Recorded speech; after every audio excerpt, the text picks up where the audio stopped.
Januar je mesec kada počinjemo udarno sa pripremom sadnica za čitavu sezonu. Počinje kontinent i primorci, tako da ću u ovoj epizodi da vam pojasnim program za kontinent i primorce. Planine će sačekati signal u februaru. Za početak, jako je važno da vidimo da li ste sve što je potrebno posijali u decembru. Idemo sada na retrospektivu šta ste sve trebali da posijete u decembru. Ako niste, možete i u januaru. Decembar je bio udaran, od 10.12. počeli smo sa pripremom sadnica za čitavu sezonu. Tako da sve ovo što vidite na stolu, to je posejano u decembru. Ako niste ovo odradili, savjetujem da odradite setvu svih ovih kultura i tome dodate kulture za januar. A ovde fale još bob i slanutak, jer su primorci radili setvu graška, boba i slanutka, dok će kontinent za tako nešto čekati januar. Dakle, vidite, ogroman broj biljaka upravo u decembru je završio svoje spuštanje u zemlju.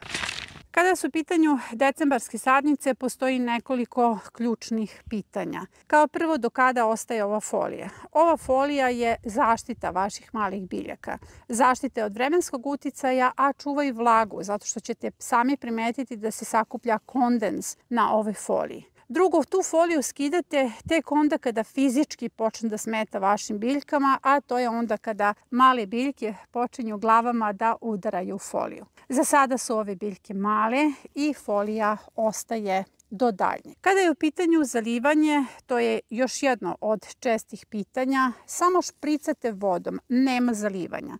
Ako biste sada zalivali ove biljke, vi biste ovako mali korenčić poremetili, na neki način pokrenuli i biljka bi propala. Špricanje je nežno. Jednom nedeljno sklonite foliju, špricate biljke običnom vodom i vratite foliju. Kada je u pitanju dohrana, i to ću pojasniti, u lekciji 1 su vam date opcije za dohranu biljaka. Sve te opcije mogu da hrane vaše biljke, birate ih u skladu sa vašim resursima. Ali samo 2 dohrane rade na ukorenjivanju biljaka, u pitanju je vrbin sok i kvasac. Dohrana počinje kada ove biljke razviju svoje prve glavne listove. Za sada sve ovo što se nalazi u supstratu je sasvim dovoljno da ih hrani. Sada kada ste pogledali šta ste sve posejali, a šta niste, pa to ponovite, idemo sa setvom za kontinent. Za početak, kontinent će u januaru ubaciti još 3 kulture. Blitvu, cveklu, andske jagode. Grašak koji smo prošle godine seli u januaru, sada prebacujemo za februar i pojasnit ću vam zašto. Ovo je seme andskih jagoda, kao što vidite, vrlo je sitno. Za razliku od tomatila koji takođe spada u fizalise, andske jagode na kontinentu sejemo već u januaru zato što je klijavost ovih semena zaista duga. Sporo klijaju, sporo niču, nakon toga brzo rastu u bašti. Ovu biljku je lako uzgojiti. Cena po kilogramu plodova je 20 evra. Prema tome, biljka koja na kontinentu ne zahtjeva nikakvu negu i nema svojih prirodnih neprijatelja. I na kanalu možete primetiti da često menjam program. To je zato što osluškujem impuls baštovana. Pratim šta im je bilo teško, šta možemo možda da pomerimo kako bi smo uneli što veći procenat humanih vrednosti u program. Zato je grašak prebačen za februar. Sada imate veliki broj sadnica. Primorci koji su već posejali grašak, bob i slanutak imaju trenutno bolje uslove nego na kontinentu. Sada je hladno. Januar može da bude prilično hladan sa niskim temperaturama, tako da vi svoju presadu morate unositi i iznositi. Sada ćete unositi i iznositi jednu presadu manje, a to je grašak. Graška uopšte nema malo kada je u pitanju prvi turnus. Nekada je to jedna gajba, 24 čaša, ali je nekada to i 3 gajba. Ako želite bob, slanutak i grašak kao prvi turnus, imat ćete u startu 3 gajbe. Tako da je grašak pomeren za početak februara, svi ćete dobiti signal na vreme, spremite se za tako nešto, a sada idemo sa setvom januarskih sadnica. Kod mene je grašak već nikao jer moram da sejem mnogo pre svih vas zbog snimanja, iako sam na kontinentu. Ispod snimka za grašak bilo je brutalnih komentara kao što je baš ćeš se ti najesti od te 3 biljke, zato što sam snimala jednu čašu. Ja moram da vam kažem nisu pitanje 3 biljke, već čitav jedan prvi turnus, to je 24 čaša. I verujte mi da svako ko je na programu Trag biljke imao je obilnu berbu graška već u maju. Nama je cilj da imitiramo zimsku setvu, odnosno tu novembarsku ili decembarsku setvu graška koju vi radite na otvorenom polju, a mi po programu želimo da izbjegnemo niske temperature i radimo kao presadu. Dakle, najvažnije od svega, ako imate više prostora za prvi turnus, napravite više gajbi i ako niste još uvek posejali, na primorju ste, imate još uvek vremena. U kalendaru vam piše da posejete sve sorte cvekle koje želite da uzgojite u ovoj sezoni i ovo su sorte koje ja uzgajam. Sorte cvekle se razlikuju po svojoj dužini vegetacije. Dužinu vegetacije se meri od momenta kad ubacite seme do momenta berbe. Tako da sve ove sorte zapravo imaju veliku razliku u vegetaciji. Imamo rane sorte kao što je egipatska cvekla, to vam je ona pljosnata divna cvekla, često je snimam. Ona dospeva za berbu za 60 dana.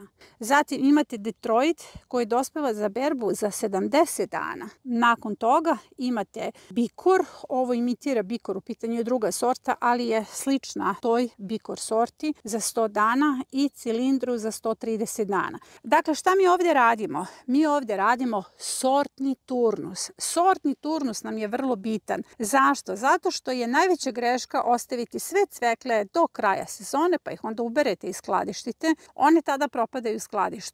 Cvekla koja je mlada, dakle koja je porasla do određene veličine koju vi želite da jedete, mnogo bolje izdržava u skladištu nego cvekla koja ima potpunu svoju zrelost vegetacionu.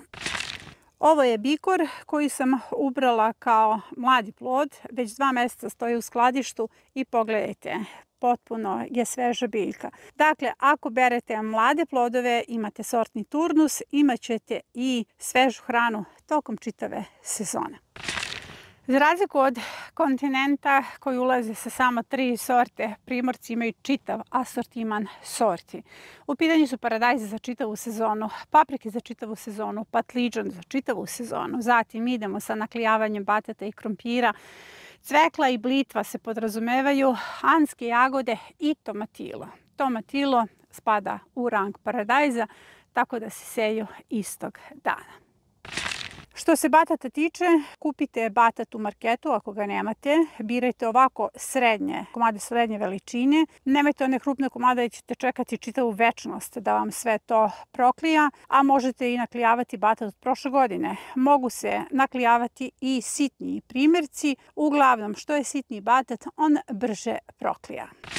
Batat možete naklijavati u vodi, tada je bitno koju ćete stranu batata staviti u vodu. Tako da je ovo vrh kojim je batat bio povezan za matičnu biljku i on ide u vodu i ovaj vrh će vam biti iznad vode i tu ćete skidati klice. Dakle, ovo je jedan način. Ali ako vas sve to frustrira, batat ćete samo postaviti u zemlju i to vidite da vam telo batata do polovine bude u zemlji. Vidite kako ga zatrpavam. Redovno ćete zalivati i dobit ćete jednako klice. Ovaj se metod polaganja batata u zemlju pokazao kao vrlo efikasan kod svih onih sorti koje su spore, recimo kao narandžasta sorta. Izbor paradajza je uvek prilično komplikovan. Komplikovan je i meni. Imam 1200 sorti paradajza u kolekciji i zaista kada treba da svedem, to je ozbiljan zadatak. 80% paradajza treba da bude hrana tokom čitave godine. Sezonska hrana i zimnica. Dakle, izaberete one sorte koje će zaista obezbediti 80% hrane. 20% mogu da budu svi eksperimenti, sve ono što ste videli na sajtu, na društvenim mrežama, naravno da u svakoj sezoni treba da probate neku novu sortu. Izabrat ću vam 3 tipa paradajza. Tip jabučara, volovsko srce i sherry. Sva 3 tipa treba da uđu u tih 80%. Uzmite u obzir da imate jabučar u svim bojama, volovsko srce i sherry u svim bojama. Boje ostavljam vama. Ali daću vam savjet da obavezno ugradite u svoju sezonu ove 2 sorte, Saint-Pierre i Marmande. U pitanju su školski primjeri jabučara, u pitanju su takođe i Saint-Pierre srednje rana sorta, a Marmande je srednja kasna sorta, tako da ćete imati obilnu berbu upravo sa ovim sortama.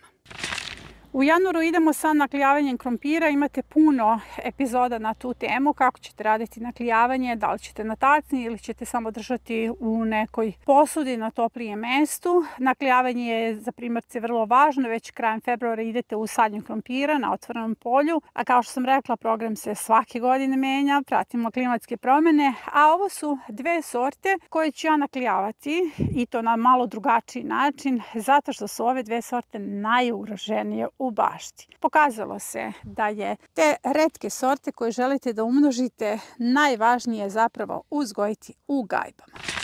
Ako imate sortu krompira koju želite da umnožite, savjetujem da ih uzgajate upravo u gajbama. Ove 2 sorte se potpuno razlikuju po stasnosti. U pitanju je rana sorta koja brzo klija i brzo propada u skladištu, dok je ovo sorta koja kasnije klija. Ono što povezuje ove 2 sorte jeste da ih zlatice obožavaju. Zato sam našla najbolji način za njihov uzgoj. To su gajbe.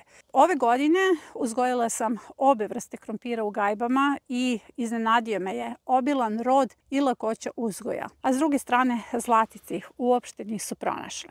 Ono što je ključno za ovu sortu Red Emaille jeste da ću morati već u januaru, iako sam na kontinentu, da ubacim krtole u gajbe. Pokazat ću vam kako ću to odraditi, jer već od novembra skidam klice i vrlo brzo će se osušiti ukoliko ne budem pratila njihovu prirodu.